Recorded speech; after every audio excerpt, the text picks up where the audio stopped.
मैं इस महत्वपूर्ण आयोजन में समुपस्थित समस्त विद्वज्जनों को सादर नमन करता हूँ।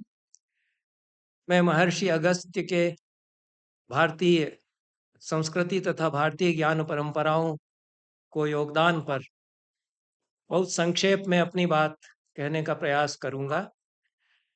सबसे पहले मैं काव्यशास्त्र के मूर्धन्य आचार्य आनंदवर्धन द्वारा ध्वन्यालोक के चतुर्थ उद्योत में उद्धृत एक पद्य के द्वारा अपना वक्तव्य आरंभ करना चाहता हूँ।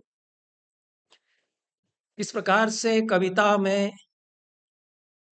अतिशय आ जाता है, सौंदर्य बहुत अधिक आ जाता है। इसके उदाहरण में आनंदवर्धन ने यह श्लोक दिया है। श्लोक यह है, मुनिर जयति योगींद्रो महात्मा कुंभ संभव येनैक चुलुके दृष्टौ कौ दिव्यौ मत्स्य कच्छपौ।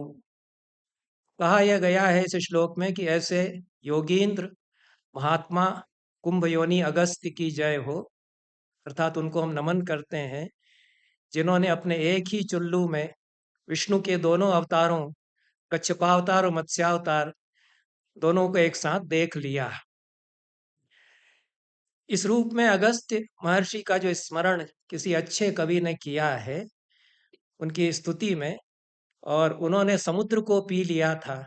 इस कथा की चर्चा करते हुए बहुत चमत्कारपूर्ण वर्णन उसने किया कि एक चुल्लू में समुद्र को भर करके उन्होंने जब पिया तो विष्णु के दोनों अवतारों को उन्होंने अपने हथेली पर एक साथ देखा। यह बहुत ही साभिप्राय बिंब कविता में खड़ा किया गया है कि जो विराट के भीतर सूक्ष्म को देख लेता है वही वास्तव में ऋषि है। ऋषि जो देख सकता है वो देख सकता है, किसको देख सकता है कि सूक्ष्माति सूक्ष्म को देख सकता है।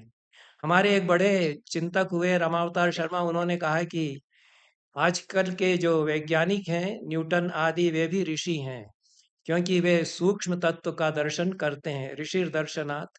तो अगस्त्य जो उस विराट समुद्र में जो सूक्ष्माति सूक्ष्म तत्व है उसको देख लेते हैं, इसलिए वे ऋषि हैं और इसीलिए वो वैज्ञानिक भी हैं। तो इसीलिए तुलसीदास ने कहा कि अरुघट संभव मुनि विज्ञानी वाल्मीकि कवि बर्ज बखानी। ऐसा उन्होंने राम कथा के बारे में कहा। तो जो घट संभव मुनि है वो विज्ञानी भी हैं और जो ऋषि है वही वैज्ञानिक भी है, क्योंकि सूक्ष्म दृष्टा वो हुआ करता है। बहुत सारी जो कथाएं हैं अगस्त्य के बारे में उनकी संबंध में कुछ चर्चा कुलपति महोदया ने और आचार्य जुगनू जी ने की है। उसमें मैं केवल इतना ही जोड़ना चाहता हूँ कि विश्व साहित्य की जो सबसे प्राचीन पुस्तक है ऋग्वेद, वहीं से अगस्त्य का अवदान आरंभ होता है। और ऋग्वेद के पहले मंडल में तो बहुत सारे सूक्त हैं अगस्त्य के द्वारा जो दृष्ट हैं, अगस्त्य जिनके ऋषि हैं। और उन सूक्तों को देखते हुए जो अगस्त्य का व्यक्तित्व है वह भी सामने आता है, क्योंकि अधिकांश सूक्तों में इंद्र का वर्णन है, इंद्र की स्तुति है और मरुतों का भी वर्णन साथ में करते हैं। और उसमें कथा यास जो सायण आदि भाष्यकार हैं वो ये बताते हैं कि इंद्र और मरुतों के बीच में जो कलह था उसका समाधान अगस्त्य ने कराया। अभी एक तो बड़ी प्राकृतिक घटना है, क्योंकि वेदों के जितने सूक्त हैं उनको उनकी व्याख्या हम पर्यावरण की दृष्टि से करते हैं। तो इंद्र वर्षा के देवता हैं, पर्जन्य हैं, मेघ प्रेरित करते हैं। और मरुत जो है हवाएं हैं, तरह तरह की आंधियां हैं। तो आंधी जो है तितर बितर करती है मेघों को, या वर्षा बहुत तेज होती है तो हवा को अलग कर देती है। तो ये जो संघर्ष है इसकी कथा है और उसमें दोनों में संतुलन की बात अगस्त्य करते हैं। तो पर्यावरण में संतुलन की बात अगस्त्य के का जो दर्शन है उससे आती है। और समाज में संतुलन, समाज में सौहार्द के लिए प्रयास अगस्त्य करते रहे। तो व्यक्ति के रूप में अगस्त्य जो भी रहे होंगे, मैं उनको सबसे पहले एक व्यक्ति विशेष के रूप में देखता हूँ। और उनके बारे में ये जो अलौकिक कथाएं हैं, पौराणिक कथाएं, वे तो अपनी जगह पर हैं कि वो मित्रा वरुण उर्वशी को देख करके उनका रेतस स्खलित हुआ और उन्होंने कुंभ में स्थापित किया और अगस्त्य पैदा हुए। अन्य जो कथा है जिसको मैं कुछ अधिक प्राचीन मानता हूँ उनको मान्य कहा गया है। तो मान्य नामक ऋषि के पुत्र थे, इसलिए मान्य उनका नाम चलता है। तो एक व्यक्ति के रूप में, एक मनुष्य के रूप में जो अपने दर्शन से ऋषि बनता है, उस रूप में जब हम देखते हैं तो कई स्थानों पर प्राचीनतम साहित्य में अगस्त्य की भूमिका हमको वर्णित मिलती है, जो एक बड़ी महत्वपूर्ण घटना हुई वैदिक काल में, कि विश्पला राजा खेल की रानी थी और वो अपने पति के साथ युद्ध भूमि में गईं और लड़ी। उनकी टांग घुटने से उनका जो पैर है वो काट दिया गया। तो जंघा उसको कहते हैं, पिंडलियों को कहते हैं। तो घुटने से उनका जो हिस्सा है पैर का, वह तलवार से काट दिया गया। इसमें कथा यह आती है, जिसकी की व्याख्या सायण आदि करते हैं, कि अगस्त्य ने भूमिका का निर्वाह किया था कि अश्विनी कुमारों को बुलाया जाए और वो इसको जोड़ देंगे। अश्विनी कुमार वैद्य थे और वह जो कृत्रिम अंग का प्रत्यारोपण की कला है इसको जानते थे। अनेक इस तरह के उल्लेख मिलते हैं। तो विश्वकला को जो आर्टिफिशियल लेग या कृत्रिम पांव लगाया गया, उसमें अगस्त्य की भूमिका है और यह महत्वपूर्ण घटना है। दूसरा उल्लेख जो वैदिक साहित्य में अगस्त्य के बारे में आता है, कि वह उनका गायों से संबंध है और गायों के कानों पर जो गिनती होती है उससे अगस्त्य का संबंध है। इसको मैं बहुत महत्वपूर्ण मानता हूँ, क्योंकि गणित की जो परंपरा है उससे यह जुड़ती है। और प्राचीन साहित्य में ऐसे उल्लेख आते हैं कि गायों के कानों पर गिनती के लिए संख्याएं लिखी जाती थी। महाभारत में भी वर्णन आता है। दुर्योधन जो घोष यात्रा करता है, उसमें बहाना यही बनाता है कि हमको जो गौशाला में गाय हैं उनकी गिनती कराना है, तो गिनती में सही उन पर लिखी हुई है या नहीं। और इसके अनेक उल्लेख आते हैं। तो अगस्त्य का संबंध इस परंपरा से भी माना जाता है। ये जो वैज्ञानिक परंपराएं हैं, जैसा आचार्य जुगनू जी ने बताया कि चिकित्सा शास्त्र के ग्रंथ उनके नाम से मिलते हैं, तो उसका प्राचीनतम प्रवर्तन अगस्त्य ने किया। दूसरा, वैदिक साहित्य में ही धनुर्वेद से उनका संबंध माना जाता है और अग्निवेश उनके शिष्य थे। तो अग्निवेश जो है आचार्य हैं आयुर्वेद के भी, और अग्निवेश जो है गुरु हैं द्रोणाचार्य के भी। तो धनुर्वेद और आयुर्वेद दोनों ही शास्त्रों से इस दृष्टि से संबंध जुड़ जाता है अगस्त्य का। अब ये जो कथा है अगस्त्य के बारे में, कि उन्होंने विंध्याचल को रुकने के लिए उसकी उसकी बाढ़ को रोक दिया था, यह कथा बहुत ही महत्वपूर्ण है। क्योंकि विंध्य का जो बढ़ना है वह आर्यावर्त के स्वाभिमान का और अहंकार का भी प्रतीक है। मैं इसको इसी रूप में देखता हूँ। और मनु ने जो वर्णन किया है कि जो आर्य देश है, मध्य देश जिसको कहा गया, हिमाचल और विंध्याचल के बीच में, यहाँ पर आर्य लोग रहते हैं, यही शिष्ट लोग हैं। उसके नीचे जो देश है वो म्लेच्छ देश हैं, उन देशों में शूद्र और म्लेच्छ रहते हैं। ये जो घृणा भाव है इस देश की जनजातियों के प्रति, और जो प्राचीन काल से यहाँ रह रही हैं उनके प्रति, जो आर्य संस्कृति के उन्नायक थे, उनमें कहीं इस प्रकार का जो भाव था, जो मनुस्मृति में स्पष्ट रूप से वर्णित हुआ है, इसको चुनौती देते हैं अगस्त्य। और विंध्य का झुकना मतलब ये जो अभिमान है कि हम बहुत बड़े शिष्ट हैं, हमसे सीखें सारी दुनिया, तो हम सिखाने वाले हैं, ये अहंकार ही ले डूबा है हमको। हमने मान लिया कि हम सबको सिखाते हैं और हम ही सबसे श्रेष्ठ हैं, जबकि हमको बहुत लोगों से सीखने का, बहुत लोगों से हमने सीखा भी। तो अगस्त्य इस गुरूर को चैलेंज करते हैं और वो विंध्याचल को झुका देते हैं और वो दक्षिण में जाते हैं। तब वो दक्षिण और उत्तर की जो संस्कृतियां हैं उनके बीच सेतु बन जाते हैं। और यह तो बहुत महत्वपूर्ण योगदान उनका है ही। और इसीलिए अगस्त्य कदाचित एकमात्र ऋषि हैं जो हमारे वैदिक साहित्य में ऋग्वेद से लगा करके 18 पुराणों में लगभग सभी में अगस्त्य का नाम आता है। रामायण और महाभारत में अनेकत्र उनकी चर्चा आती है, पर उतनी ही चर्चा उनकी तमिल साहित्य में आती है। और शिष्य परंपरा उनकी तमिलनाडु में, जो दक्षिण है उनकी अगस्त्य की शिष्य परंपरा उसी प्रकार से फैली हुई, जिस प्रकार से यहाँ पर अग्निवेश उनके शिष्य हैं और कई उनके शिष्य हैं उत्तर में।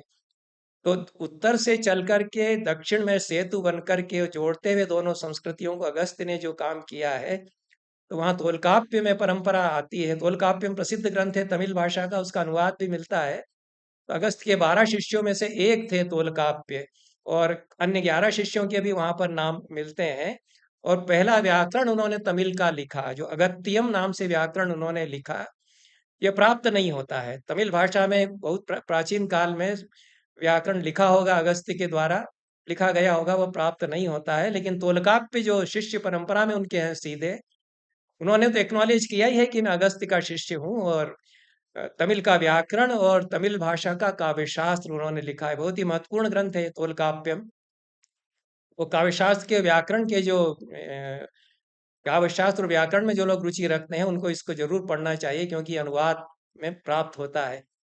तो अगस्त्य किस प्रकार से भारतीय ज्ञान परंपराओं का समन्वय कर रहे थे, इसमें कला, नाट्यशास्त्र, काव्यशास्त्र और व्याकरण, इसको वे यहाँ से उत्तर से जो लेकर के गए थे उसके आधार पर उन्होंने तमिल का व्याकरण बनाया, और पहली बार तमिल के व्याकरण के आधार पर तोलकाप्य जैसे ग्रंथ लिखे गए। तो यह परंपरा, इस पर बहुत विस्तार से चर्चा और भी की जा सकती है, लेकिन मैं दो छोटी घटनाओं का जिक्र और करूंगा, उसके बाद अपना वक्तव्य समाप्त करूंगा। कुछ संकेत तो कुलपति महोदया ने इन पर किया है। और कथा स्कंद पुराण में यह आती है कि शिव का विवाह हुआ तो चराचर जगत उसमें सम्मिलित हुआ, और इतने लोग वहां पर इकट्ठे हुए कि उनके भार से पृथ्वी में उत्तर का कोना दब गया, क्योंकि शिव का विवाह तो कैलाश के आसपास, हिमालय के आसपास हुआ। तो वहां इतने लोगों का हुजूम इकट्ठा हुआ कि वह दब गई धरती वहां की, तो टिल्ट हो गई। जैसे तराजू का एक पल्ला झुक जाता है भार से, तो झुक गई उस तरफ से धरती। तो असंतुलन हो गया। असंतुलन हो गया तो देवताओं को चिंता हुई कि ये धरती एक तरफ झुकी जा रही है, तो ये तो ठीक नहीं है।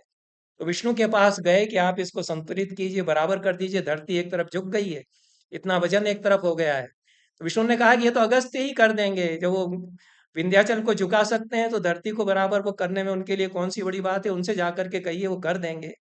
तब तक अगस्त्य जा चुके थे, दक्षिण में मलयगिरी के पास उनका आश्रम था, देवता वहां गए और अगस्त्य से कहा कि आप, ये धरती उत्तर की तरफ झुक गई है, इसको आप बराबर कर दीजिए।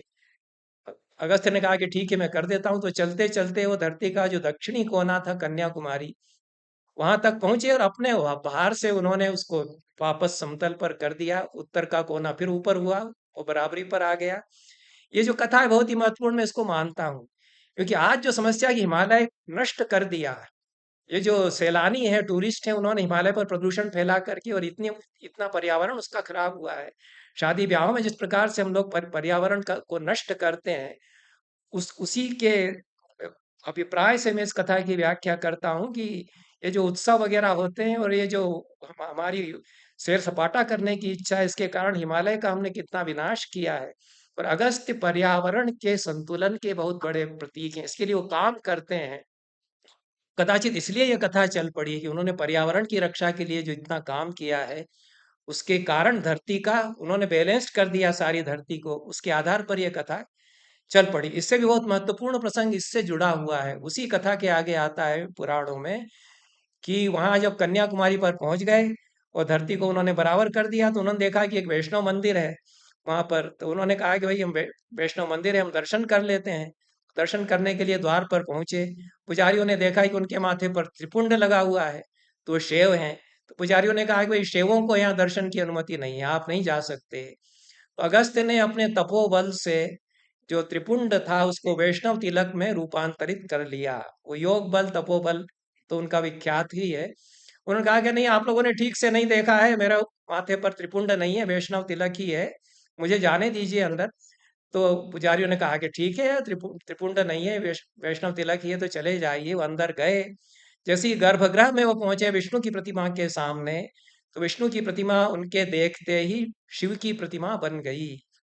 ये बहुत ही महत्वपूर्ण मैं मानता हूँ। और अगस्त्य ने बताया कि विष्णु और शिव में कोई अंतर नहीं है। तुम लोग ये जो कलह कर रहे हो कि विष्णु के भक्तों को ही इसमें प्रवेश की अनुमति होगी और शिव के भक्तों को प्रवेश की अनुमति नहीं होगी, यह तुम लोगों के जो सांप्रदायिक विद्वेष की भावना है, ये ठीक नहीं है। शिव और विष्णु एक ही तत्व के रूप हैं। तो शिव द्रोही मम दास कहावा, सोनर सपने मोहि न भावा, इसके आधार पर तुलसीदास ने भी लिखा। तो कुल मिलाकर के समय बहुत हुआ और अधिक मैं कहना भी नहीं चाहता हूँ। अगस्त के संबंध में तो जितनी चर्चा की जाए, वैदिक सूक्त उनके जितने, उन पर विशेष रूप से उतनी ही कम होगी।